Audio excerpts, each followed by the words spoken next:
The conclave of 12 suns had ruled the galaxy for 9,000 years. They had built their empire on peace, on trade, on careful words and ancient agreements. War was something they read about in old books.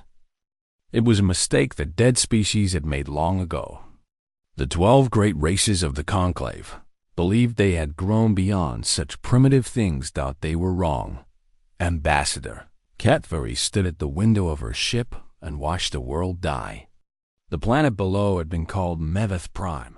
2 billion Velith had lived there just 3 days ago. Now there was nothing but fire and ash and the black shapes of enemy. Ships moving through the smoke like hungry insects. The Harrow had come. No one knew where the Harrow came from. No one knew what they truly wanted. They were not like any enemy the galaxy had faced before. They did not conquer worlds. They did not take prisoners. They did not make demands. They simply arrived, and then everything died. The Harrow were machines and flesh twisted together into something horrible. They moved in swarms of millions, their ships blocking out the stars like clouds of locusts. When they took a world, they did not just kill the people who lived there. They consumed them. They absorbed their minds, their memories, their very thoughts into some vast and terrible collective. And then they burned what was left. 17 star systems had fallen in the first month. 43 more fell in the second. The conclave sent diplomats. The Harrow did not respond. The conclave sent gifts and offers of peace. The Harrow did not care. The conclave sent their greatest warriors. The pride of 12 ancient races. The warriors died screaming. Catvery turned away from the window. She could not watch any more. Her people, her beautiful Velith people, with their glowing skin and their gentle songs, were being erased from existence. And she could do nothing to stop it. The emergency assembly met on Station Primarch, the oldest and greatest of the conclave's meeting places. Representatives from all 12 races gathered in the great hall, their faces showing fear in a dozen different ways. Some wept. Some prayed to gods who did not answer. Some sat in stunned silence, unable to accept what was happening. The Archon, leader of the conclave, called for order. He was a Methrony, tall and thin, with silver scales that had grown dull with age and worry. "We must find a solution," he said, his voice tired. "We must find some way to fight." "There is no way," said the representative from the Karathi. "We have tried everything. Our weapons do nothing. Our shields do not hold. The Harrow adapt to every strategy within hours." "Then we must flee," said another voice. "We must gather what ships we can and run to the far reaches of the galaxy." "They will follow," Catvery said quietly. "They always follow. Running will only delay the end." The hall fell silent. Everyone knew she was right. The Harrow did not stop. They did not rest. They did not forget. Once they found prey, they hunted it until nothing remained. It was then that the oldest member of the conclave spoke. Grandmother Yish was a Velith seer, so old that no one remembered when she had been born. Her body was frail, supported by machines, but her mind was still sharp. "There is one option we have not considered," she said. The Archon frowned. "What option?" "The quarantined world. The third planet of the Sol system, Earth." A murmur of shock ran through the assembly. Catvery felt her blood run cold. She knew of Earth. Every child in the galaxy knew of Earth. It was a story parents told to frighten their young ones into behaving. 300 years ago, the conclave had discovered humanity. They had sent observers to study this new species, as they did with all primitive worlds. What they found had terrified them. Humans were not like other species. They were fractured, divided into hundreds of competing nations that constantly fought each other. They had invented weapons of terrible power, weapons that could destroy entire cities in a single flash of light. They had wars that killed millions of their own kind. They tortured. They enslaved. They committed horrors against each other that made even the ancient races shudder. But worse than their violence was their persistence. Humans did not give up. They did not surrender. They did not accept defeat. They would fight until the last one was dead, and even then, they would find ways to hurt their enemies from beyond the grave.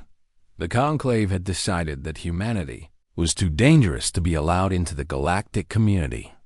They placed a barrier around their system, blocking all signals in and out. They erased all records of first contact. They left humanity alone in the dark, believing it was the only intelligent life in the universe.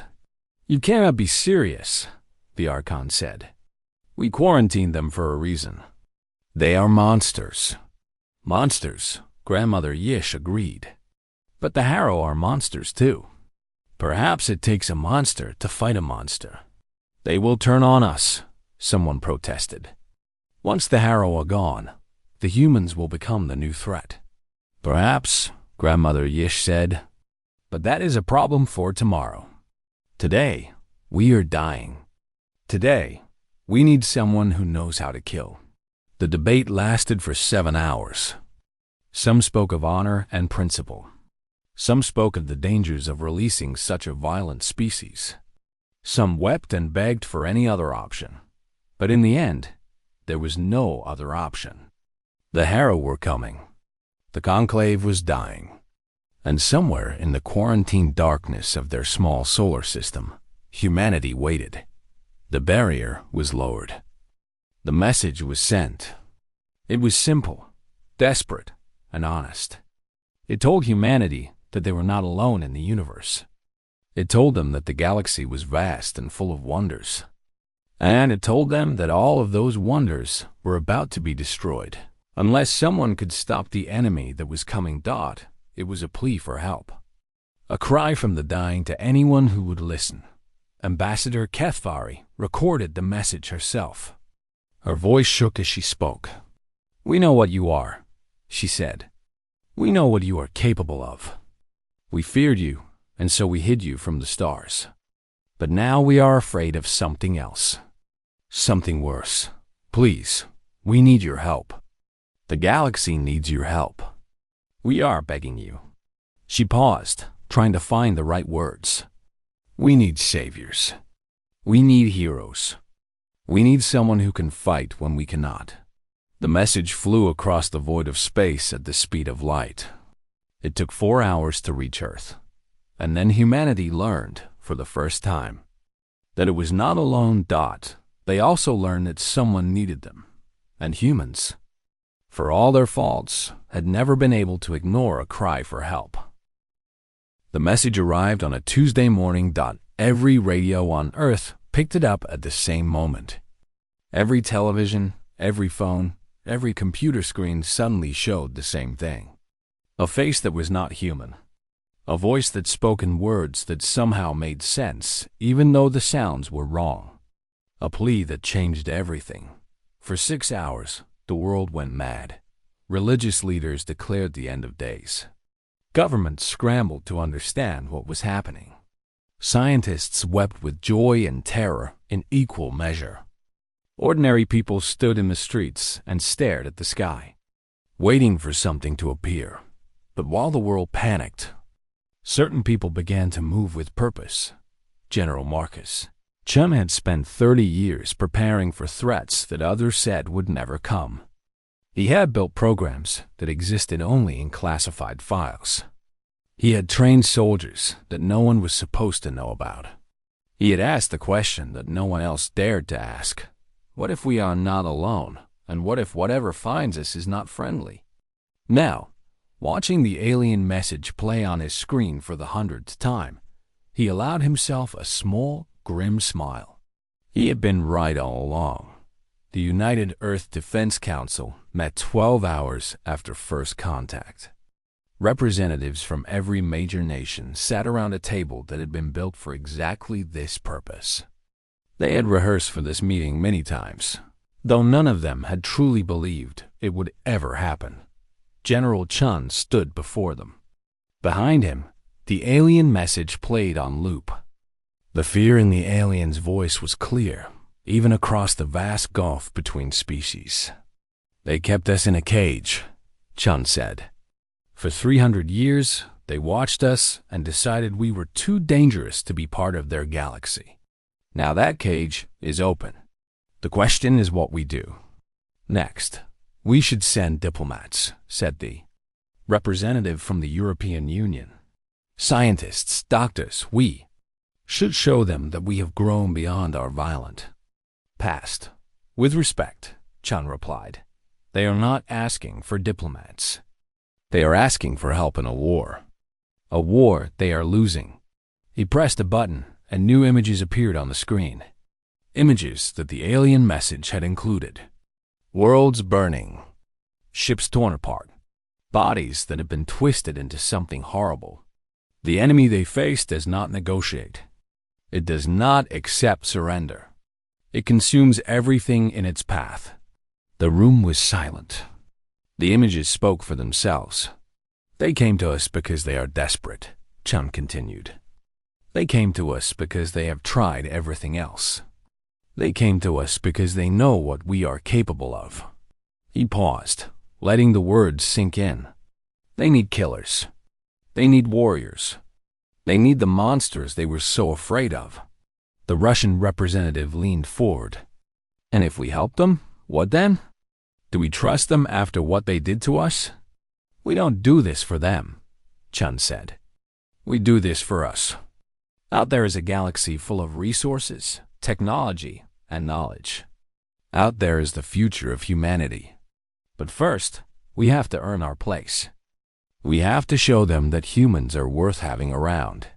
The debate went on for hours. Some argued for caution. Some argued for isolation. Some suggested that humanity should let the aliens die and then take what was left. But in the end, the decision was clear. Humanity would answer the call. The next question was who to send. Colonel Yuki Tanaka received her orders 3 days after first contact. She was 47 years old, though she did not look it. The modifications that had been made to her body over the years had slowed her aging, among other things. Her bones were reinforced with metals that did not exist in nature. Her nervous system had been threaded with fibers that let her think and react faster than any normal human. Her left arm, lost in a training accident 15 years ago, had been replaced with something far more useful than flesh and bone. She was a Reaper, one of 300 men and women who had been rebuilt from the inside out, transformed into weapons that could fight anything, anywhere, under any conditions. They were humanity's secret. Their existence was denied by every government on Earth. Now they were about to become humanity's. First impression on the galaxy. Tanaka gathered her battalion in the converted cargo hold that served as their briefing room. They were not pretty soldiers. They did not march in neat lines or wear shiny uniforms. They were scarred, modified, and dangerous. Some had visible cybernetics. Others looked normal, but were anything but.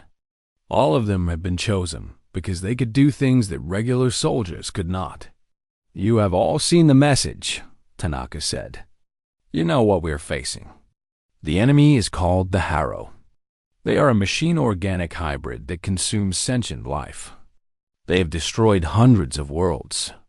The aliens who contacted us have no way to stop them. She paused, looking at the faces before her. These were her people. She had trained with them, bled with them, died, and been brought back with them. She trusted them more than she trusted anyone. We are going to show the galaxy what humans can do, she said. We are going to find the Harrow, and we are going to hurt them in ways they have never been hurt before. We are going to make them afraid. One of the soldiers, a young man with eyes that glowed faintly in the dark, raised his hand. Colonel, the aliens quarantined us because they thought we were monsters. Are we really going to prove them right? Tanaka considered the question. It was a fair one. Yes, she finally said. We are exactly what they feared. We are violent. We are stubborn. We do not know how to give up." She smiled, and it was not a kind smile. "But we are also the only hope they have left. So we are going to be monsters. We are going to be the worst thing the Harrow has ever faced. And maybe, when it is over, the galaxy will understand that there are worse things to be than human." The first human ship to leave the solar system was called the Inevitable. It was not a beautiful ship. It was ugly, angular, covered in weapons and armor.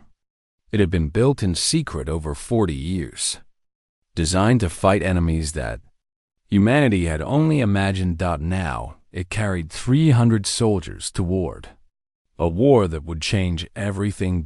Colonel Tanaka stood at the observation window as Earth grew small behind them. She thought about everything she was leaving behind. Her home, her family, the world that had made her what she was. Then she thought about what lay ahead. An enemy that had never known defeat. Aliens who feared humans almost as much as they feared the Harrow. A galaxy that had decided humanity was too dangerous to exist. She was going to show them that they had been right to be afraid. But she was also going to save them. Because that was what humans did. They ran toward danger. They fought for strangers. They gave everything they had to protect those who could not protect themselves. It was their greatest strength and their greatest weakness. And it was about to be unleashed upon the stars. The Velith refugee convoy had been running for 9 days. 12 ships carried the last survivors of 3 worlds. 30,000 people who had escaped the Harrow by minutes, who had watched their homes burn from orbit, who had lost everything except their lives. They were tired, hungry, and afraid.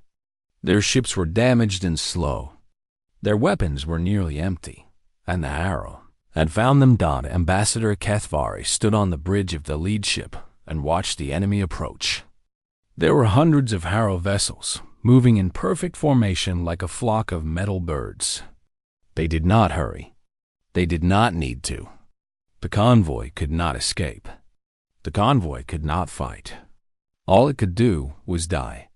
"All ships, prepare for final resistance," the captain said, his voice hollow. "May our ancestors welcome us home." Kethvari closed her eyes. She thought about her family, her world, her people. She thought about the message she had sent to Earth, wondering if it had been received, wondering if it had mattered at all. She had asked monsters to save them. Perhaps that had been foolish. Then the stars tore open. 3 ships appeared from nowhere, dropping out of faster-than-light travel directly between the convoy and the Harrow swarm. They were small compared to the alien vessels around them. They were ugly, covered in strange angles and dark metal. They looked like weapons given the shape of ships. "Unknown vessels," the captain said, confusion in his voice. "We are receiving a transmission." A human voice filled the bridge. It was calm, almost bored. "This is Reaper Actual to unidentified hostile forces. You are ordered to withdraw immediately. You have 30 seconds to comply. This is not a negotiation." The Harrow did not respond. They never did. They simply continued their approach, confident in their numbers, confident in their power. Exactly 30 seconds passed. Then the human ships began to move. Kethvari had lived for 200 years. She had seen wonders that most beings could not imagine. But she had never seen anything like what happened next. The human ships did not fly like normal vessels. They moved in ways that should have been impossible. They spun and dove and twisted, changing direction so fast that the Harrow weapons could not track them. They passed through the enemy formation like ghosts, leaving explosions in their wake. The weapons they carried were unlike anything the Conclave had ever developed. Beams of energy that cut through Harrow ships like paper. Missiles that seemed to think for themselves, hunting down targets and destroying them with perfect efficiency. And something else, something that made Harrow vessels simply stop working. Their lights going dark, their systems failing for no visible reason. In 3 minutes. 40 Harrow ships were destroyed. The swarm paused. For the first time that Kethvari had ever seen, the Harrow hesitated. They were trying to understand what was happening. They were trying to adapt. They were not given time. The boarding party's away, the human voice announced. Small craft launched from the human ships, streaking toward the largest Harrow vessel. They attached to the hull like parasites and burned through in seconds. Kethvari watched the sensor readings, trying to understand what she was seeing. Humans were inside the Harrow ship, fighting hand-to-hand against creatures that had consumed the warriors of 1,000 worlds. The battle lasted 11 minutes. When it was over, the Harrow command ship was dead. Not destroyed, but dead. Every Harrow organism inside had been killed. The ship drifted, silent and dark, while around it the rest of the swarm began to scatter. The Harrow were running. Kethvari could not believe it. In all the records, in all the histories, the Harrow had never run from anything. Until now. An hour later, a human shuttle docked with the refugee convoy's lead ship. Kethvari went to meet it, not knowing what to expect. She had seen what humans could do in battle. She was not sure she wanted to meet them in person. The airlock opened, and Colonel Yuki Tanaka stepped through. She was shorter than Kethvari had expected. Her face was calm, even kind. But her eyes were different. They were the eyes of someone who had seen terrible things and done terrible things and had made peace with both. Behind her came two of her soldiers, still wearing their combat armor. The armor was covered in fluids that Kethvari did not want to identify. One of the soldiers was missing part of their helmet, showing a face that was more machine than flesh underneath. Both of them were wounded, but neither seemed to care. "Ambassador Kethvari," Tanaka said. "I am Colonel Yuki Tanaka of the United Earth Defense Force. We received your message." Kethvari opened her mouth to speak, but no words came out. What could she say? Thank you for saving us? Thank you for being the monsters we needed? Thank you for proving that we were right to fear you? A sound from behind her made her turn. A young Velith child had wandered away from her parents and was staring at the humans with wide eyes. She was clearly terrified. Tanaka saw the child. Something in her face changed. The hardness faded, replaced by something soft and sad. She knelt down, bringing herself to the child's level, and spoke in a gentle voice. "Hello there. Are you lost?"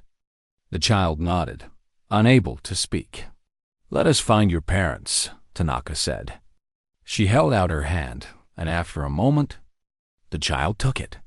Kethvari watched as this woman, this soldier who had just killed hundreds of enemies without hesitation, carefully led a frightened child through the ship. She spoke softly to the child, asking about her favorite games, her favorite foods, her favorite colors. By the time they found the child's parents, the little girl was almost smiling. Later, when the child had been returned and the immediate crisis had passed, Kethvari found Tanaka standing alone near an observation window. "I do not understand you," Kethvari said. "I watched you kill. I watched your soldiers tear through enemies like they were nothing. And then you comfort a child as if none of it happened." Tanaka was quiet for a long moment. "You think we switch between one thing and another," she finally said. "Like we have two different faces and we choose which one to show. Is that not what you do?" "No." Tanaka turned to face her. "We are always both things at once. The part of me that fought today is the same part that helped that child. I hurt the enemy because I want to protect the innocent. I am gentle with children because I have seen what happens when no one protects them." She paused, seeming to search for the right words. "Your people evolved on peaceful worlds. You learned to avoid conflict, to solve problems with words. My people evolved on a world that was trying to kill us every single day. We learned to fight, but we also learned to love fiercely, to protect desperately, to care so much that we would die for strangers." Kethvari considered this. The Conclave feared you because of your capacity for violence. They should have feared us for our capacity for love, Tanaka said. Violence is just a tool. Love is what makes us pick it up. She looked back out at the stars, at the scattered remains of the Harrow fleet still floating in the darkness. You asked for saviors. We are not that. We are just people who cannot stand by while others suffer. Even when helping hurts us. Even when it costs us everything. In that moment, Katvari began to understand. The Conclave had been wrong about humans. They were not simply monsters. They were something far more complex. They were creatures who contained both light and darkness, and who chose every day which one to serve. It was terrifying. It was beautiful, and it was exactly what the galaxy needed. The war lasted 4 years. In that time, humanity showed the galaxy things it had never imagined. Not just violence, though there was plenty of that, but other things. Strange things. Things that the ancient races of the Conclave could not understand, no matter how hard they tried. The Conclave supply systems were failing. Their ships could not get food and medicine to the refugees fast enough. Millions were starving. The problem was too complex, they said. Too many variables. They had been trying to solve it for months.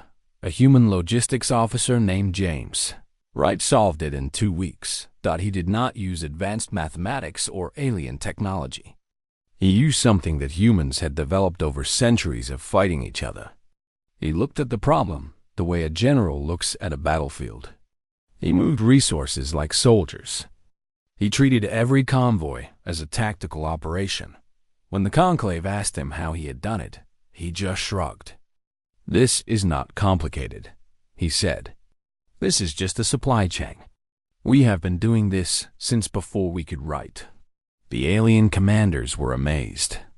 They had been thinking of logistics as a simple task, beneath the attention of their greatest minds. Humans thought of it as war by other means. Then there was the matter of Harrow biological weapons. The enemy had started, releasing diseases on conquered worlds. Plagues that killed slowly and painfully, designed to break the will of survivors. The Conclave's doctors had no answer. They had eradicated disease on their own world so long ago that they had forgotten how to fight it. Dr. Sarah Okonkwo arrived at the research station with a single bag and a look of determination that made the alien scientist nervous. She was not particularly tall or strong or impressive, but she had spent 20 years fighting diseases in the poorest parts of Earth. She had seen things that the Conclave could not imagine. She studied the Harrow Plague for 3 days. Then she created a treatment that stopped it completely. How? The alien doctors asked. We have been working on this for months. You did it in days. Okonkwo smiled tiredly. Your species has not known disease for thousands of years.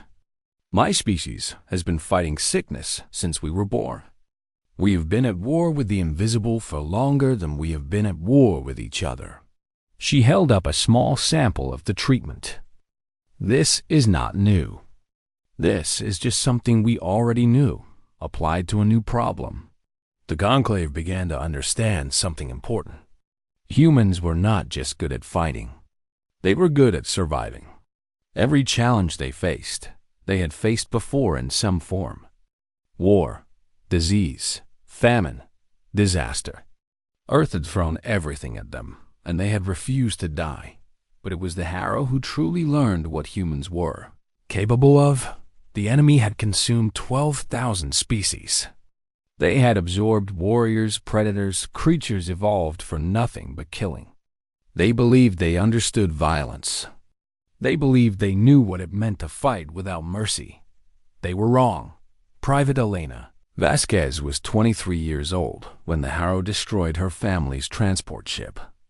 Her parents, her brother, her grandmother, all of them gone in a flash of light. She survived only because she had been in a different compartment when the attack came. She was not a special soldier. She had no modifications, no advanced training, no unusual abilities. She was just an ordinary woman with a standard rifle and a broken heart. She should have mourned.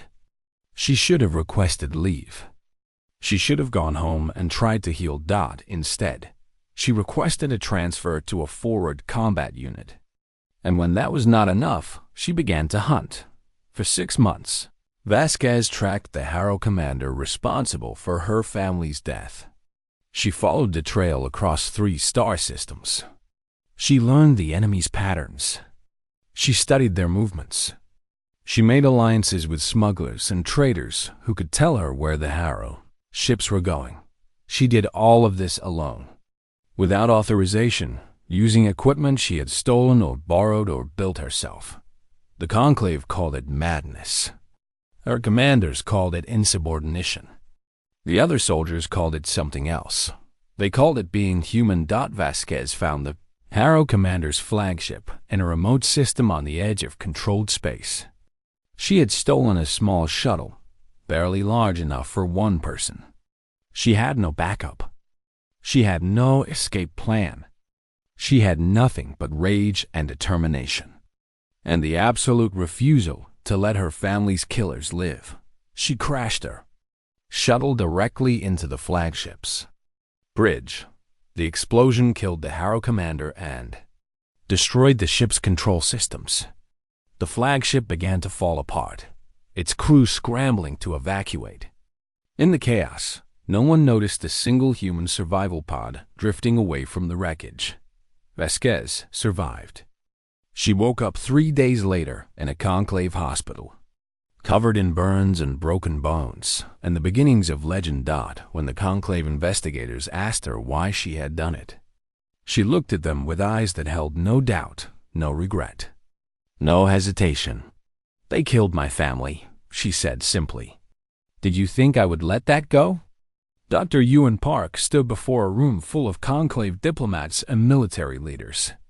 They had asked him to explain humanity, to help them understand how creatures could be so violent and yet so kind, so brutal and yet so caring. "You must understand," Park said. "We did not evolve as predators.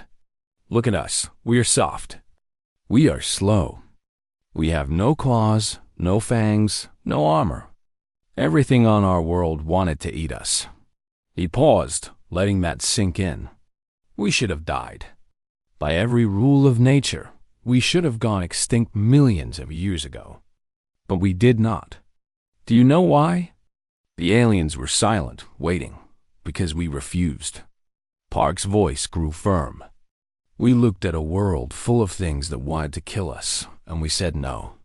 We would not accept our place as prey. We would not lie down and die. We would fight." He began to pace, his words coming faster now. "We could not outrun the predators, so we learned to chase them until they collapsed from exhaustion. We could not overpower them, so we learned to make weapons. We could not survive alone, so we learned to work together." He stopped and faced the audience.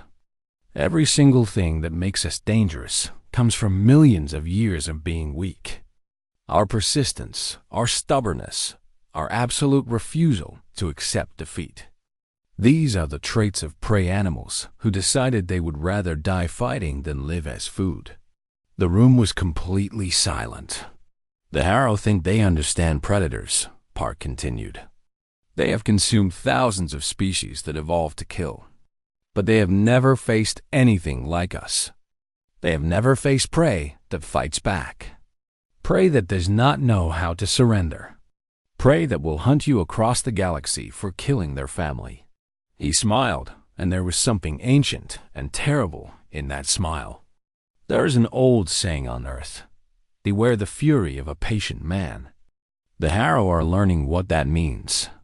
The Harrow were adapting, as they always did.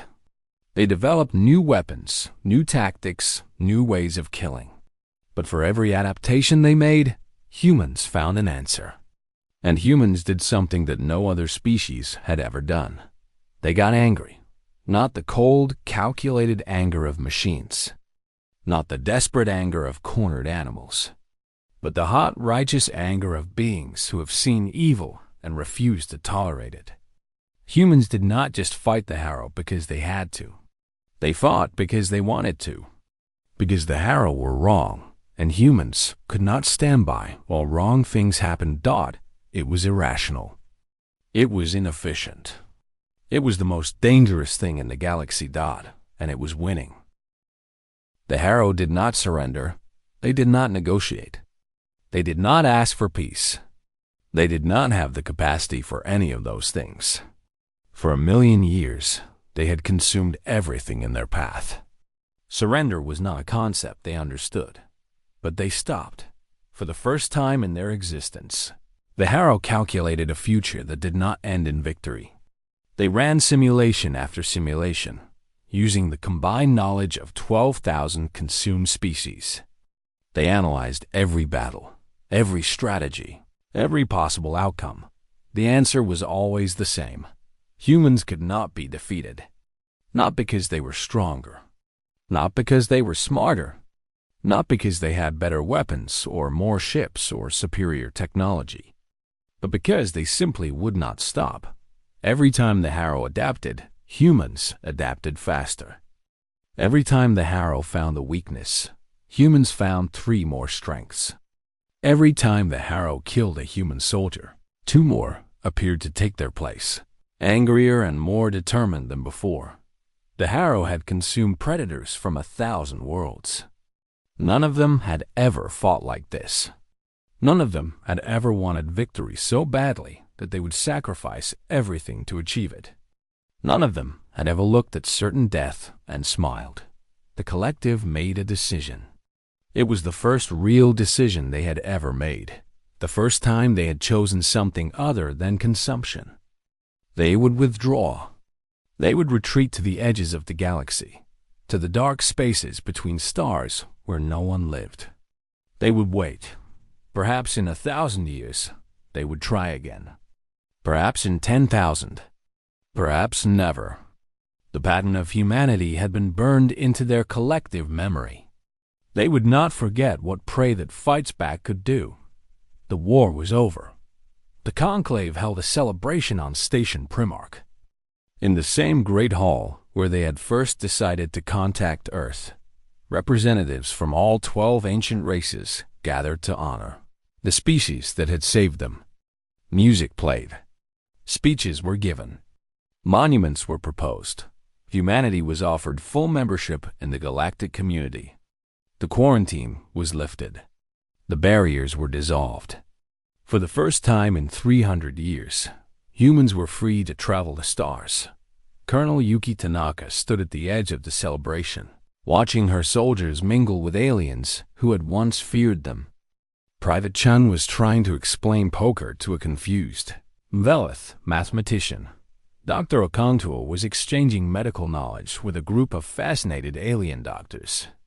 Even Private Vasquez was there, her burns healed, talking quietly with a Karathi pilot who had flown beside her in the final battle. Ambassador Ketvari found Tanaka standing alone near a window, looking out at the stars. "You should join the celebration," Ketvari said. "You are the hero of the hour. All of humanity is." Tanaka smiled slightly but did not turn from the window. "I'm not much for parties." Ketvari moved to stand beside her. After 4 years of war, she had come to understand humans better than any other alien alive. She had seen them at their worst and their best. She had learned that the two were often the same thing. "You saved us," she said. "All of us." Every species in the Conclave owes humanity a debt that can never be repaid. We did not do it for debt. Tanaka's voice was quiet. We did not do it for gratitude. We did not even do it because you asked. Then why? Tanaka was silent for a long moment. When she spoke, her voice was tired in a way that had nothing to do with physical exhaustion. Because someone was screaming for help, and we could hear them. Because we looked at what the Harrow were doing and could not stand by. Because we are built this way, to run toward danger instead of away from it. She finally turned to face Ketvari. In the light of the celebration, she looked older than her years. The war had cost her much. It had cost all of them much. "You did not release saviors," Tanaka said. "You know that, right? You released us because you were desperate, and we came because someone needed us. That is all. That is everything." Tethvari considered her words carefully. The Conclave feared humanity for 300 years. They built walls to contain you. They erased records of your existence. They told themselves that you were monsters who could never be trusted. They were not wrong to fear us. "No," Tethvari agreed. "But they were wrong about what makes you dangerous." She gestured at the celebration, at the humans and aliens laughing together, sharing food and stories and the simple joy of being alive. "This is what makes you dangerous. This capacity to care for strangers. This need to protect the helpless. This strange, irrational, beautiful love that makes you run towards screaming instead of away from it." Tanaka stared at her for a long moment. Then, for the first time since Tethvari had known her, she laughed. It was a real laugh, surprised out of her, full of warmth and wonder. "Ambassador, that might be the nicest thing anyone has ever said about my species. It is also the truest." Tethvari's fronds glowed softly with warmth. "You are monsters, Colonel. But you are monsters who choose what to be monstrous for. And that choice makes all the difference." The celebration continued late into the night. Humans and aliens danced together, told stories together, mourned together for all those who had been lost. Old prejudices began to fade. New friendships began to form. The galaxy was changing, healing, growing into something it had never been before. Somewhere on the edge of known space, the Harrow waited in the darkness. They would remember humanity for a very long time. They would think twice before returning.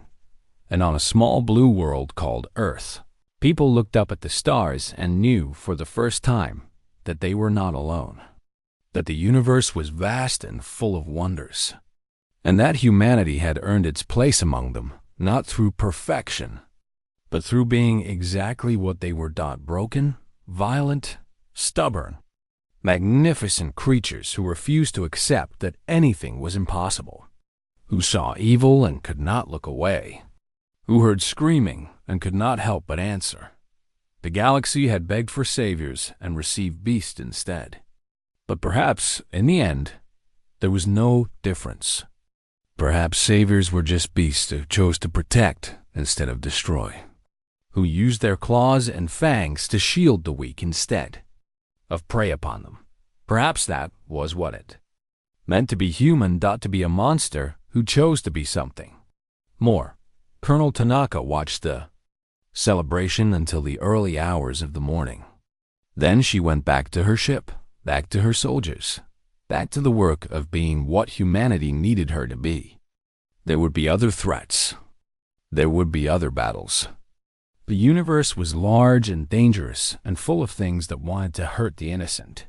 But humanity would be there, running toward the screaming, fighting for strangers, being the monsters that the galaxy needed them to be, not because they had to, because they could not imagine being anything else.